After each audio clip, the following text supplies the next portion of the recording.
নমস্কার। বিবেক তীর্থ ফাউন্ডেশনে আপনারা ইমেল পাঠান, প্রশ্ন করেন, তার উত্তর আমরা মাঝে মাঝে একসাথে দিই। আমার ছেলেমেয়েরা বেশ কিছু প্রশ্ন আমাকে বেছে দিয়েছে। এই ধরনের প্রশ্নগুলি একাধিকবার এসেছে, সেই জন্যে অনেক ক্ষেত্রেই প্রশ্নকর্তার নাম এখানে দেওয়া হয়নি। হ্যাঁ, কিছু কমেন্টও রয়েছে। সেই কমেন্টগুলি দেখে বোঝা যায় যে যিনি কমেন্ট করছেন তিনি কোথাও না কোথাও বিভ্রান্ত বা সম্পূর্ণ আমাদের যে দর্শন সেটি তিনি বুঝতে পারেননি, তাই কিছু কমেন্টও এখানে নেওয়া হয়েছে। কিন্তু যেহেতু একাধিক প্রশ্ন বা একাধিক কমেন্টের মূল ভাষা এই ধরনেরই, তাই এখানে প্রশ্নকর্তা বা কমেন্টদাতার নাম সব জায়গায় উল্লেখ করা হয়নি। প্রথম যে প্রশ্নটি আমরা পাচ্ছি, ভাগ্য কী? আমরা দেখি অনেক ক্ষেত্রেই কারো জীবনে খুব সহজে কোনো কাজ ঘটে যাচ্ছে, আবার কারো জীবনে সেই একই ধরনের কাজ করতে অনেক কষ্ট হচ্ছে। তাহলে এটি কি দুর্ভাগ্য?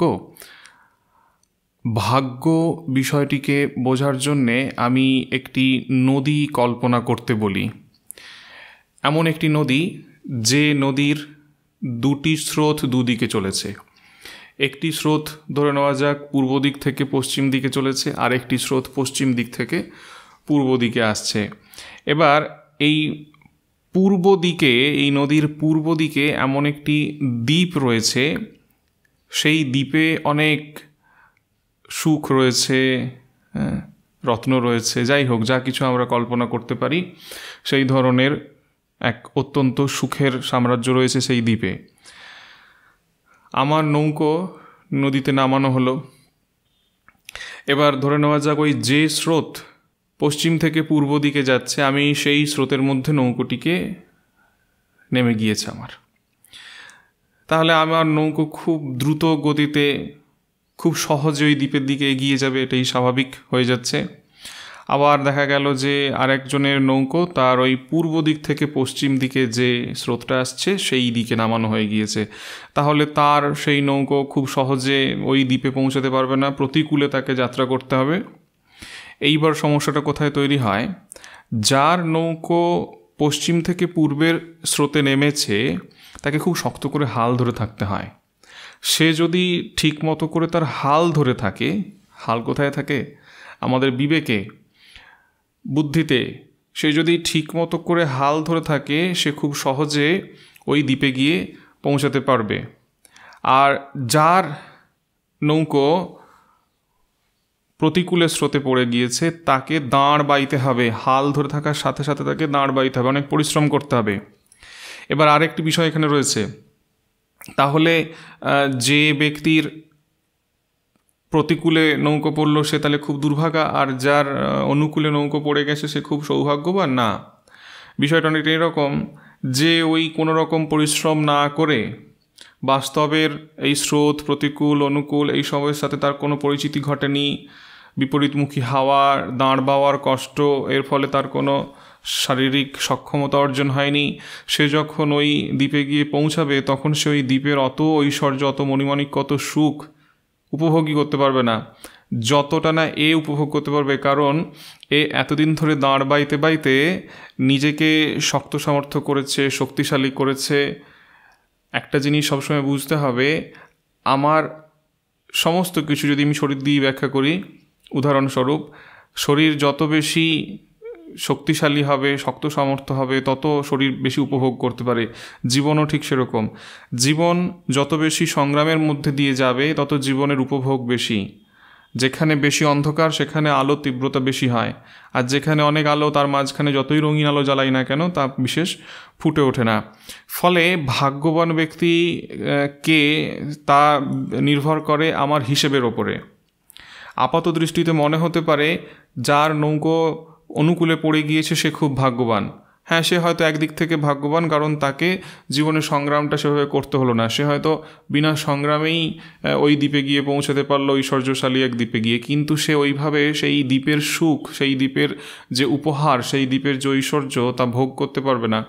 বিপরীতে যে এত পরিশ্রম করে ওই দ্বীপে গিয়ে পৌঁছাবে সে ভোগ করতে পারবে। এবারে যখন যার নৌকো প্রতিকূলে পড়ে গিয়েছে সে যদি একবার ভেবে ফেলে যে আমার নৌকো প্রতিকূলে পড়ে গিয়েছে, আমার ভাগ্য খুব খারাপ, সে যদি হাল ছেড়ে দেয়, দাঁড়াবাবা ছেড়ে দেয়, তাহলে অবিসম্ভাবী সে গিয়ে পড়বে একটি খাদের মধ্যে, উল্টো দিকে জল বইতে বইতে যে ঘূর্ণিপাকে গিয়ে পৌঁছাচ্ছে।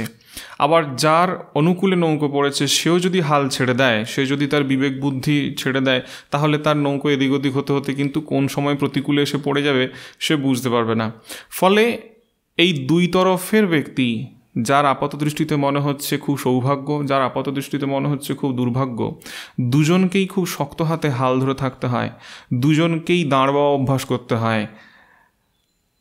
তা না হলে কোন সময়ে সৌভাগ্য থেকে দুর্ভাগ্য চলে আসবে আর কোন সময়ে ঐশ্বর্যশালী জায়গাতে পৌঁছে গিয়ে উপভোগ করতে পারবো না তা বোঝা যাবে না।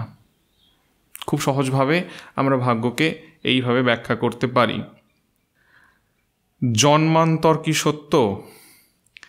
জন্মান্তর সত্য কি সত্য নয়, জন্মান্তর সম্বন্ধে বিভিন্ন যে ধারণাগুলি রয়েছে তা সংক্রান্ত আমাদের বিস্তারিত আলোচনা রয়েছে। আমাদের বিবেক তীর্থে নেই, অন্য কোনো একটি জায়গাতে আমার সাক্ষাৎকার নেওয়া হয়েছিল, সেইখানে রয়েছে। জন্মান্তর সংক্রান্ত আমরা বিস্তারিত আলোচনা ভবিষ্যতে করতে পারি। জন্মান্তর আছে কি নেই সেটি খুঁজে দেখার আগে আমি কি বিশ্বাস করি তার উপরে নির্ভর করে আমার এবং পারিপার্শ্বিক পরিস্থিতির মধ্যে কি পরিবর্তন ঘটছে সেটা একটু বোঝার চেষ্টা করি। এটা বোঝার জন্য কোনো শাস্ত্র ঘাঁটতে হয় না, পুরাণ খুঁজতে হয় না, ইতিহাস খুঁজতে হয় না। এটার জন্য শুধুমাত্র নিজের অন্তঃস্থলে, নিজের মস্তিষ্কের মধ্যে একটু উঁকি দিলেই হয়। ধরে নেওয়া যাক আমি আমার শিশুকে শেখাচ্ছি আর কোনো জন্ম নেই, এই জন্মই শেষ এবং এরপরে আর কোনো কিছুই নেই। বেশ, এর ফলে কি হবে? এর ফলে যেটা হবে যে সে যদি কোনো একটি অন্যায় কাজ করে এবং সে কোনোভাবেই সেই অন্যায় কাজের যে শাস্তি, যে কোনো ধরনের শাস্তি সম্বন্ধে সে পরিচিত, সেই শাস্তিগুলি কোনো আইনত শাস্তি, সেটি পারিবারিক স্তরে আইন হতে পারে, সেটি সামাজিক রাষ্ট্রীয় যে কোনো স্তরের আইনত শাস্তি হতে পারে, সেই শাস্তির কথা সে জানে যে এই অন্যায় কাজটি করলে আমাকে এই শাস্তিটি পেতে হবে। যে কোনোভাবে সে যখন সেই শাস্তি থেকে বেঁচে যায় ফাঁক বের করে, তখন সে মনে করে বাহ, আমার আর কোনো অসুবিধে নেই। এবং এর ফলে যেটা হয় যে সে সেই শাস্তি থেকে বেঁচে যাওয়ার একটি উপায় খুঁজে পেয়ে যায় এবং ভবিষ্যতে সেই একই ধরনের অন্যায়, একই ধরনের কাজে সে আরও বেশি ধীরে ধীরে সিদ্ধহস্ত হতে থাকে। দ্বিতীয় কথা, যে ব্যক্তি ধরুন অনেক ভালো কিছু কাজ করার কথা মনে করছে, আমাদের জন্মান্তরের যে তত্ত্বগুলি রয়েছে সেখানে খুব সহজ একটি তথ্য রয়েছে যে আমি এই জীবনে যে কাজটি করছি তার ফল এই জীবনে অথবা পরের জীবনে আমি পাব। তো ধরে নেওয়া যাক একজন মধ্যবয়স্ক ব্যক্তি দীর্ঘদিন ধরে একটি ভালো কাজ করার চেষ্টা করছে, একটি বড় ভালো কাজ করার চেষ্টা করছে। ধরে নেওয়া যাক একজন ব্যক্তির খুব ইচ্ছে যে তিনি একটি বড় বিদ্যালয় তৈরি করবেন, যেখানে একদম খুব প্রত্যন্ত অঞ্চলের শিশুরা এসে লেখাপড়া করবে। কিন্তু তিনি দেখছেন যে আমি যতই চেষ্টা করছি, আমার এই জীবনে আমি যা রোজগার করি, আমার যা ক্ষমতা, সেই ক্ষমতায় আমার পক্ষে পেরে ওঠা সম্ভব নয়। তাহলে একটা বয়সের পরে তিনি ভাববেন যে না, আর সম্ভব নয়, এ জীবন আর হবে না, ছেড়ে দিই। কিন্তু যখনই তার মধ্যে এই বিশ্বাসটা থাকবে আমি এই জীবনে যা কিছু করছি পরের জীবনে এর পর থেকে আমি শুরু করতে পারবো, এই বিশ্বাস তাকে আরও কয়েক বছর শক্তি যোগাবে সেই কাজটিকে এগিয়ে নিয়ে যাওয়ার জন্যে। ফলে আরও একটি জন্ম রয়েছে, এই জন্মেই সব কিছু শেষ নয় এবং এই জন্মকে বৃথা যেতে দিলে, এই জন্মকে অপব্যবহার করলে তার ফল পরবর্তী জন্মেও আমাদেরকে ভোগ করতে হবে। এই যে বিশ্বাস, এই বিশ্বাস মানুষকে অনেক বেশি সামাজিক করে এবং সেই সামাজিক মানুষ রাষ্ট্রের ক্ষেত্রে কম ক্ষতিকারক হয়।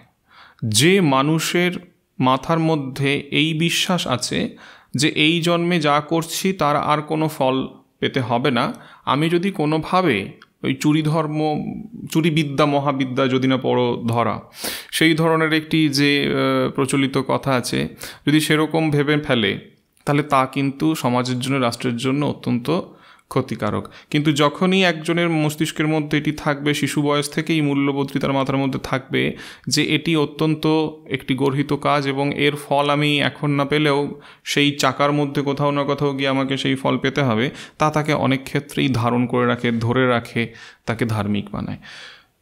কাজেই জন্মান্তর আছে কি নেই সেই সংক্রান্ত দীর্ঘ আলোচনা হতেই পারে। জন্মান্তর নেই এটা যদি আমি বিশ্বাস করি বা আমার শিশুদেরকে বিশ্বাস করাই, তার কি ফল হয়? আর আমি যদি এটিকে বিশ্বাস করি, আমার শিশুদেরকে যদি সেটিকে বিশ্বাস করাই যে এটি আছে, তাহলে তার কি ফল হয়? এই বিষয়টা আমাদেরকে বুঝতে হবে। যে কোনো বিষয়ের কনসিকোয়েন্স কি, আমরা যে কোনো একটা বিষয়কে খুব সাধারণভাবে যখন বলে দিই যে এটি কুসংস্কার, এটি শুধু একজনকে শেখানো হচ্ছে, সেটি শেখার ফলে তার মধ্যে কি বোধ সৃষ্টি হচ্ছে, যে বোধ সৃষ্টি হচ্ছে সেই বোধ সমাজের ক্ষেত্রে এবং সেই ব্যক্তির ক্ষেত্রে কতটা গুরুত্বপূর্ণ, কতটা উপযোগী, সেইটি আমাদেরকে বেশি গুরুত্ব দিয়ে বুঝতে হবে। জ্যোতিষ কি সত্য না পুরোটাই ভাঁওতা? আমরা যদি এরকম কোনো অঞ্চলে যাই, প্রত্যন্ত অঞ্চলে, যেখানে কোনো ভালো MBBS বা MD যান না কোনো কালেই, সেই অঞ্চলের মানুষদের কিন্তু অ্যালোপ্যাথি চিকিৎসার প্রতি এরকমই একটি ধারণা যে অ্যালোপ্যাথি চিকিৎসা অত্যন্ত একটি ভাঁওতা জিনিস, ডাকাতেরা সব অ্যালোপ্যাথি চিকিৎসা করে। ফলে আমি যেইখানে বসবাস করছি সেইখানে কারা রয়েছে তার উপরে নির্ভর করে যে কোনো একটি পদ্ধতিকে আমি পুরোপুরি ভাঁওতা বা মিথ্যে বা ভালো, উৎকৃষ্ট সব বলতে পারি না। ক্ষেত্র বিশেষে তার গুণাগুণের পার্থক্য হয়। এখনও এরকম অনেক সম্প্রদায়, আদিবাসী সম্প্রদায় রয়েছে যারা চারিপাশে যে সমস্ত প্রাকৃতিক উপকরণগুলি পাওয়া যায় সেই প্রাকৃতিক উপকরণের এত উৎকৃষ্ট ব্যবহার জানে যে খুব উৎকৃষ্ট মানের অ্যালোপ্যাথি চিকিৎসাও সেখানে হার মেনে যাবে। কিন্তু আমাদের এখানে সেরকম ব্যক্তি রয়েছে কি যারা ওই ধরনের প্রাকৃতিক উপকরণকে ব্যবহার করতে পারবে? নেই।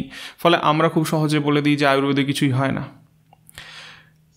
সেরকমই জ্যোতিষ একটি এমন বিষয়, এমন গণনা তার মধ্যে রয়েছে, তার মধ্যে দীর্ঘকালীন গবেষণা রয়েছে, সেটিকে আমরা নস্যাৎ করে দিতে পারি না। কিন্তু সমস্যা হলো এরকম যে আমাদের চারিপাশে খুব সাধারণ স্তরে যারা রয়েছেন তাদের মধ্যে অধিকাংশই সেই বিষয় সম্বন্ধে গভীর জ্ঞান রাখেন না। কিন্তু তারা গভীর জ্ঞান রাখেন না বলে জ্যোতিষ বিষয়টা ভাঁওতা হয়ে যাবে এরকমটা নয়। দীর্ঘ গবেষণার ফল জ্যোতিষ শাস্ত্র, যেমন দীর্ঘ গবেষণার ফল আয়ুর্বেদ, দীর্ঘ গবেষণার ফল অ্যালোপ্যাথি। এক্ষুনি হয়তো অনেকে বলবেন যে আপনি ওটার সাথে এটা কী করে তুলনা করছেন। সবই মানুষের জীবনকে সহজ এবং বিঘ্নমুক্ত করার পদ্ধতি। ফলে জ্যোতিষ ভাঁওতা নয়। কিছু জ্যোতিষী আছেন যারা উপযুক্ত নন। হিন্দু ধর্মের পুনঃপ্রতিষ্ঠা কিভাবে হবে? হিন্দু ধর্মের পুনঃপ্রতিষ্ঠা করার জন্য আমার যেটা বারবার মনে হয়েছে, আমাদেরকে আবার একবার গোড়ায় ফিরে যেতে হবে।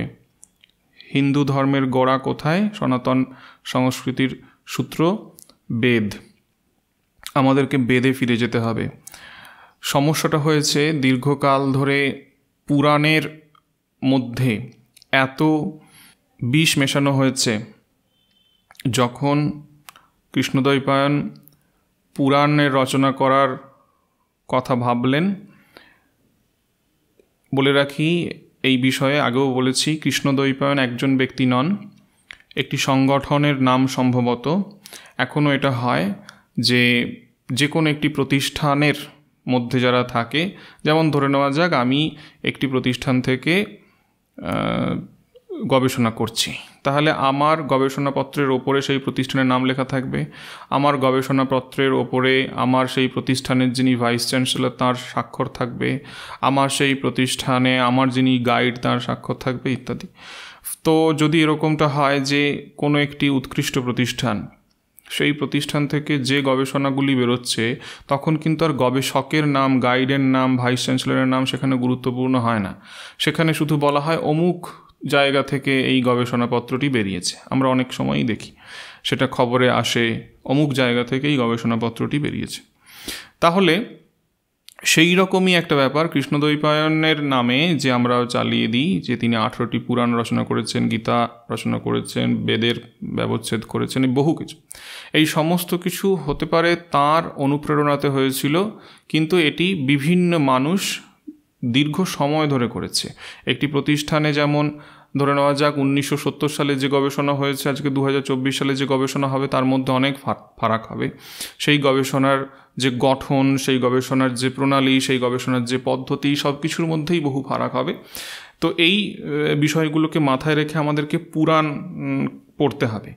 এবং তার থেকেও যেটা বড় কথা, সেই সময় তো বহুজন পুরাণ রচনা করেছিলেন, তার মধ্যে এরকম বহুজন ছিলেন যারা শুধুই রচনা করার জন্য রচনা করছিলেন, ফলে অত্যন্ত অগভীর রচনা কিছু হয়েছে। যেমন এখন ধরে নেওয়া যাক ইউটিউব একটা প্ল্যাটফর্ম, এখানে কম বেশি সবাই চাইছে যে তার নিজস্ব কিছু কন্টেন্ট এখানে থাকুক। এর ফলে যেটা হচ্ছে, ইউটিউবের মধ্যে এরকম বহু কন্টেন্ট আছে যে কন্টেন্টগুলি একদমই ভুল, আবার যে কন্টেন্ট আছে সেই কন্টেন্ট অত্যন্ত উৎকৃষ্ট, সবই ইউটিউবের মধ্যে পাওয়া যায়। তেমনই যখন এই পুরাণ রচনা শুরু করা হয়েছিল, সেই সময় এ ধরনের কন্টেন্ট তৈরি হয়েছিল, যার মধ্যে দেখা যাচ্ছে যে বেশ কিছু এমন কন্টেন্ট রয়েছে যে কন্টেন্টগুলি অত্যন্ত অগভীর শালো, আবার এরকম অনেক কন্টেন্ট রয়েছে যেগুলো অত্যন্ত গভীর।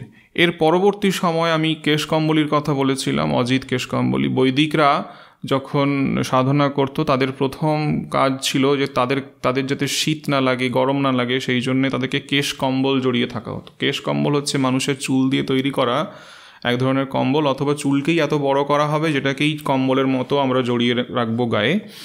সেটার ফলে একজন বৈদিকের ঠান্ডা, গরম এই ধরনের যে অনুভূতিগুলো, সেই অনুভূতির সাথে শরীর লড়াই করতে করতে একটি শক্ত জায়গা তৈরি করে নেয়। তো অজিত কেশকম্বলী এরকম একজন চারবাক ছিল যে ওইরকম কেশকম্বল গায়ে জড়িয়ে বৈদিক সেজে বৈদিকদের মধ্যে বসে থাকতো, এবং অনেক ক্ষেত্রেই অনেক পুরাণের মধ্যে ইচ্ছে করে এমন কিছু তথ্য, এমন কিছু কথা, এমন কিছু ভুল শব্দ প্রয়োগ করে রেখেছে যেটার জন্য অনেক পুরাণ আদিকাল থেকেই কলুষিত হয়েছে। ফলে চারবাকদের মাধ্যমে পুরাণ কলুষিত হয়েছে। পরবর্তী সময়ে যখন ভারতবর্ষে প্রথম সেমেটিক রিলিজিয়ানগুলো আসতে শুরু করলো, মোটামুটি ক্ষেত্রে 800-900 শতাব্দীর পর থেকে ভারতবর্ষে আরেকবার নতুন করে পুরাণকে কলুষিত করা শুরু হয়েছে। সেই সময়ে যারা সংস্কৃত পণ্ডিত ছিলেন তাদেরকে নানাভাবে জোর করে, ভয় দেখিয়ে, পরিবারের মানুষদের উপর অত্যাচার করে, এই ইতিহাস রয়েছে কিছু। বহু ইতিহাস নষ্ট হয়ে গিয়েছে, কিন্তু সামান্য কিছু ইতিহাস রয়েছে যে ইতিহাসগুলো থেকে পাওয়া যায়। কর্ণাটকের বেশ কিছু সুন্দর ইতিহাসের ডকুমেন্ট এখনও আছে যে কিভাবে নতুন করে পুরাণ রচনা করানো হয়েছিল। সেই সমস্ত পুরাণগুলোর মধ্যে এমন কিছু গল্প, এমন কিছু ছন্দ, কবিতা ভরা হয়েছে যেটাকে আপাত দৃষ্টিতে দেখলেই মনে হবে যে এটি সংস্কৃত ছন্দে লেখা, সেই প্রাচীন পদ্ধতিতে লেখা পুরাণ, কিন্তু একদমই তা নয়। এটি অত্যন্ত কৌশলে, ছলে বলে বিষয়টিকে সনাতন ধর্মকে অসম্মানিত করার জন্য এবং সনাতন ধর্মের যে আরাধ্য দেবী দেবতা রয়েছে তাদের সম্বন্ধে অত্যন্ত কুৎসা রটিয়ে দেওয়ার জন্য এই ধরনের কিছু পুস্তক রচনা করা হয়েছিল। তারও পরবর্তী সময় ব্রিটিশ পিরিয়ডে আরেকবার নতুন করে পুরাণ রচনা করার চেষ্টা করা হয়েছিল। বর্তমানে আরেকটি বড় সমস্যা রয়েছে, বেশ কিছু প্রকাশনী রয়েছে, যেমন আমি হরফ প্রকাশনীর নাম বলতে পারি। এই ধরনের যে প্রকাশনীগুলি আপনারা দেখবেন, অনেক এই ধরনের ইউটিউব চ্যানেল তৈরি হয়েছে বা অনেক হোয়াটসঅ্যাপেও পাবেন, যারা কোনো না কোনো একটি বই থেকে হঠাৎ করে ছবি তুলে আপনাকে পাঠিয়ে দিয়ে বলবে এই দেখুন এখানে এই ধরনের তথ্য দেওয়া রয়েছে, সনাতন ধর্ম কত বিশ্রী, কত কুৎসিত। এগুলো আপনি দেখবেন অধিকাংশ হরফ প্রকাশনীর বই। এরকম আরও কিছু প্রকাশনী তৈরি হয়েছে যে প্রকাশনীগুলি অনেকগুলি বাংলাদেশে অবস্থিত এবং পাকিস্তানেও রয়েছে। এই ধরনের কিছু প্রকাশনী রয়েছে যে প্রকাশনী থেকে এমন কিছু বই ছাপিয়ে বের করা হয় যার উপরে লেখা থাকবে যে ঋগ্বেদ। তার ভেতরে এমনভাবে সেটিকে, সেই কথাগুলিকে লেখা থাকবে, আপনি পড়লে ভাববেন যে বেদ এত কুৎসিত। এটা আর একটা পদ্ধতি চলছে বর্তমানে, যে একদম ছাপার অক্ষরে বইয়ের মলাটে, সুন্দর সুদৃশ্য বইয়ের মলাটের ভেতরে এইভাবে কিছু লেখা থাকে এবং সেখানে লেখকের যে নাম দেয়া থাকবে, দেখা যাবে সেখানে কোনো আচার্য, কোনো মহারাজ, কোনো স্বামী, এই ধরনের কথা লেখা থাকবে। সেই ব্যক্তিকে আপনি কখনো খুঁজে পাবেন না যে কে সেই ব্যক্তি। তো এই ধরনের কিছু প্রকাশনী আছে, সেই প্রকাশনী মাধ্যমে সনাতন ধর্মের অত্যন্ত বদনাম হচ্ছে। তবে এইখান থেকে বেরিয়ে আসার মূল উপায় হচ্ছে একদম বেদের সময়ে থেকে আবার শুরু করা এবং যে সমস্ত পুরাণগুলি রয়েছে সেই পুরাণগুলিকে সংশোধন করা। এই পুরাণ সংশোধনের কাজটা অত্যন্ত কঠিন একটি কাজ। এই কাজ করতে গেলে দীর্ঘ সময়ের ব্যাপার এবং প্রচুর পণ্ডিত মানুষের প্রয়োজন এই কাজ করার জন্যে। আমাদের দেশে ওই এত বড় কাজ করার জন্যে যতজন পণ্ডিতের প্রয়োজন এবং তাদের উপরে যতটা ভরসা রাখার প্রয়োজন, সেই কোনোটাই আমাদের এই বর্তমানে অবশিষ্ট নেই। খুবই কঠিন কাজ হয়ে যাবে এইটা। সেই কারণে বেদের সময় থেকে আবার নতুন করে যদি শুরু করা যায় এবং প্রাথমিকভাবে বেদ, উপনিষদ এইগুলো পড়ার জন্যে গীতা প্রেসের যে বইগুলি, অরিজিনাল ভার্সন যেগুলো রয়েছে, যেখানে অন্য কোনো ব্যক্তির মত বা তিনি সেখানে টিকা করেছেন এইগুলো নয়, অরিজিনাল যে ভার্সনগুলো সেইগুলো থেকে পড়া শুরু করতে হবে। আমাদের আপামর যারা রয়েছে হিন্দু সমাজের, সনাতন সমাজের, তাদের প্রত্যেককে উদ্বুদ্ধ করতে হবে। কিছু ক্ষেত্রে আমাদের সিলেবাসের মধ্যে আমাদের সংস্কৃতির কিছু কথা নিয়ে আসতে হবে, শিশুদেরকে সেই বিষয়ে আগ্রহী করতে হবে। এইভাবে নতুন করে অনেক জঞ্জাল সরিয়ে হিন্দুদের পুনঃপ্রতিষ্ঠা করতে হবে। সেই কাজটি সহজ নয়, একটু দীর্ঘকালীন এবং খুব কঠিন একটি কাজ অবশ্যই। আপনি কি মুসলিম বিরোধী? আপনার ভিডিওতে এটাই মনে হয়, আপনি তীব্রভাবে মুসলমানদের বিরোধিতা করছেন। প্রথমেই বলি, আমি একদমই অসাম্প্রদায়িক ব্যক্তি। যেখানেই সাম্প্রদায়িকতা রয়েছে আমি তার বিরুদ্ধে গিয়ে কথা বলি। মাঝখানে একবার এরকমও একটি ঘটনা ঘটেছিল, আমাদের ইস্কন, তার বিরুদ্ধে আমি কথা বলেছিলাম এবং সেখানে বহু মানুষ অনেক কথা আমাকে বলেছিলেন। ফলে এরকম কোনো ব্যাপার নেই যে আমি কোনো সম্প্রদায়ের হয়ে কথা বলছি। যেখানেই সাম্প্রদায়িকতা থাকবে আমি তার বিরুদ্ধে কথা বলি। তার সাথে হিন্দু, মুসলিম, খ্রিস্টান, বৌদ্ধর কোনো সম্পর্ক নেই। 2 নম্বর বিষয়, যারা আমাকে ব্যক্তিগতভাবে চেনেন তারা প্রত্যেকেই জানে আমার সবথেকে কাছের যে সমস্ত ছাত্রছাত্রা রয়েছে, বন্ধুরা রয়েছে, তাদের যে নামগুলো সেগুলো শুনলেই বোঝা যাবে যে তারা প্রত্যেকেই মুসলিম ধর্মের অবলম্বনে রয়েছেন। মুসলিমদের বিরুদ্ধে নয়, এটা অত্যন্ত একটি ভুল কথা। মুসলিম, খ্রিস্টান, বৌদ্ধ একদমই নয়। আমার মূল কথা দর্শনের বিরুদ্ধে। আমি সেই ধরনের দর্শনের বিরোধিতা করি যে দর্শন সাস্টেনেবল ডেভেলপমেন্ট করে না। আমি সেই দর্শনের বিরোধিতা করি যেই দর্শন অন্য এক উৎকৃষ্ট দর্শনকে নিচু করতে চায়, জোর করে দিয়ে তার দর্শনকে উঁচু দেখাতে চায়। আমি সেই দর্শনের বিরোধিতা করি। এখানে শুধুমাত্র মুসলিম, শুধুমাত্র খ্রিস্টান, শুধুমাত্র বৌদ্ধ, শুধুমাত্র জৈন এরকম কোনো বিষয় নয়। যে কোনো দর্শন মার্ক্সবাদ হতে পারে। তাহলে ব্যাপার হলো যে কোনো ধরনের দর্শন যা নিজের জায়গা, নিজের অস্তিত্বকে বজায় রাখার জন্য আরেকটি উৎকৃষ্ট দর্শনকে ছোট করে, আরেকটি উৎকৃষ্ট দর্শনের বদনাম রটায়, আরেকটি উৎকৃষ্ট দর্শনকে জোর করে নিজের কাছে কনভার্ট করে নিতে চায়, আমার মূল আপত্তি, মূল প্রতিবাদ সেই সমস্ত দর্শনের বিরুদ্ধে। ঘটনা প্রবাহে যদি সেই দর্শনের মধ্যে মুসলিম দর্শন চলে আসে সেখানে আমার কিছু করার নেই। ঘটনা প্রবাহে যদি সেই দর্শনের মধ্যে আমাদের ইস্কনের কোনো কথা বা ইস্কনের কোনো সন্ন্যাসীর কোনো বক্তব্য চলে আসে সেখানে আমার কোনো কিছু করার নেই। ঘটনা প্রবাহে যদি দেখা যায় যে কোনো খ্রিস্টানের কোনো মতাদর্শ তার মধ্যে চলে এসেছে, আমার সেখানে কিছু করার নেই। ঘটনা প্রবাহে যদি দেখা যায় কোনো রাজনৈতিক মতাদর্শ তার মাঝখানে চলে এসেছে, আমার সেখানে কিছু করার নেই। আমার মূল বক্তব্য এইখানেই, এমন একটি দর্শন সমাজকে দিতে হবে যে দর্শন নিয়ে কালকের শিশুরা রাষ্ট্রের উপযুক্ত মানব সম্পদে পরিণত হবে। আমরা আমাদের শিশুদের মধ্যে থেকে দর্শনকে নষ্ট করে দিচ্ছি এবং এমন কিছু দর্শন তাদের মধ্যে ভরছি যে দর্শন শুধুমাত্র তাকে শেখায় তুমি কিভাবে ভালো থাকবে, তুমি কিভাবে রুটি করবে, তুমি কিভাবে নিজেরটা গুছিয়ে নেবে। এর বাইরে যে ছিল universe, what are you doing for the universe, সেই বিষয়ের কথা যখন অন্য কোনো দর্শন বলে না, আমি সেই দর্শনগুলোর বিরোধিতা করি। সনাতন দর্শন বারবার ধরেই ইউনিভার্সের কথা বলে। সনাতন দর্শনে পঞ্চভূত, সনাতন দর্শনে একটা ছোট পিঁপড়ে, সনাতন দর্শনে একটা ছোট গাছ, একটা অবলা পশু, বাতাস, আকাশ, আগুন, এই সমস্ত কিছু যা কিছু ইউনিভার্স, যে জিনিসপত্রগুলোর ওপরে শ্রদ্ধা যদি না জানাই তাহলে আমাদের অস্তিত্বই সংকটে চলে যাবে। সাস্টেনেবল ডেভেলপমেন্ট কথাটা শুধুমাত্র বইয়ের খাতার পাতার মধ্যে রয়ে যাবে। এই দর্শনের বিরুদ্ধে যখনই কোনো দর্শন যাবে আমি সেই দর্শনের বিরুদ্ধে কথা বলবো, কোনো ব্যক্তির বিরুদ্ধে নয়, কখনোই নয়। যারা আমাকে খুব কাছ থেকে জানেন তারা প্রত্যেকে জানেন যে আমার সাথে কতটা হার্দিক সম্পর্ক এই যাদের কথা এখানে বললেন। খুবই আশ্চর্য, আমি কোনোদিনও ভাবিও না যে তিনি কোন ধর্মাবলম্বী বা তাঁর কী নাম ইত্যাদি ইত্যাদি। তিনি আমার বন্ধু। এক্ষুনি আমার এই প্রশ্নের উত্তর দিতে গিয়ে মনে পড়লো, চেন্নাই একবার গিয়েছি, চেন্নাই না তামিলনাড়ুতে একটা প্রত্যন্ত একটি জায়গা কড়াইকুড়ি সেই জায়গাটার নাম, সেখানে গিয়েছি। সেখানে আমার সাথে আরও যে দুজন গিয়েছেন সেই দুজনেই আমার বয়সে আমার থেকে একটু বড়, আমার দাদা। তারা দুজনেই ইসলাম ধর্মাবলম্বী। একই হোটেলে একই রুমে আমরা আছি। প্রতিদিন দেখছি যে আমার বিছানাটি মাঝখানে, এক দাদার বিছানা আমার ডান দিকে, এক দাদার বিছানা আমার বাঁ দিকে। আমরা প্রতিদিন সন্ধ্যাতে দেখছি যে আমি পূর্ব দিকে মুখ করে গায়ত্রী জপ করছি আর তাঁরা দুজন পশ্চিম দিকে মুখ করে নামাজ পড়ছেন। প্রতিদিন এই ঘটনা ঘটেছে। এই জিনিসপত্রগুলো অত্যন্ত আনন্দের, অত্যন্ত ভালো। তার মধ্যে আমার এক দাদার আবার হাত কেটে গিয়েছিল। ওই দুই দাদার মধ্যে একজনের হাত এমনভাবে কেটে গিয়েছে যে সে নিজে হাতে খেতে পারছে না, আমি তাকে খাইয়ে দিচ্ছি। অসাধারণ অনুভূতি। এবং সেইখানে যে ইউনিভার্সিটিতে গিয়েছি সেই ইউনিভার্সিটির যিনি ডিন, তিনি আমাদেরকে দেখে বলছেন যে আশ্চর্য ব্যাপার, you are a Brahmin and he is a Muslim, how is it possible that you both are so good friends? তা এইরকম ধরনের একটা ব্যাপার।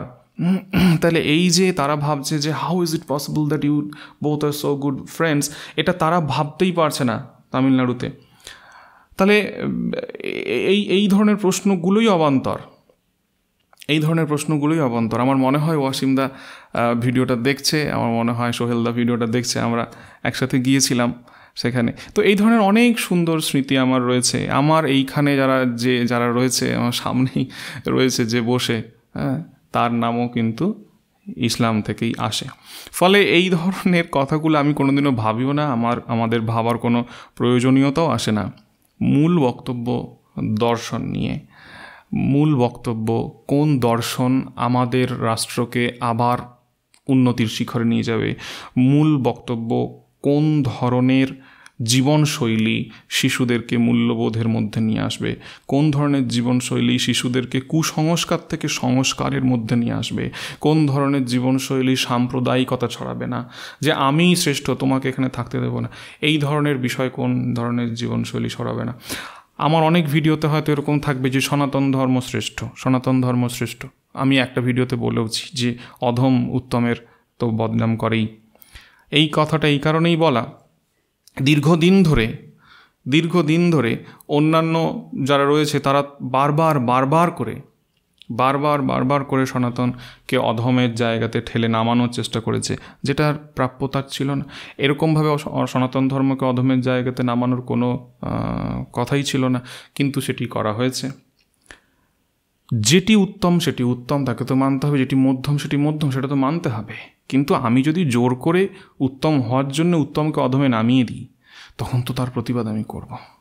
হ্যাঁ, তার সাথে একদমই কোনো ব্যক্তি বিশেষে যে কোনো ব্যক্তিকে আমি খারাপভাবে দেখছি। যারা আমার সাথে রয়েছে তারা প্রত্যেকে এই বিষয়টি উপলব্ধি করে।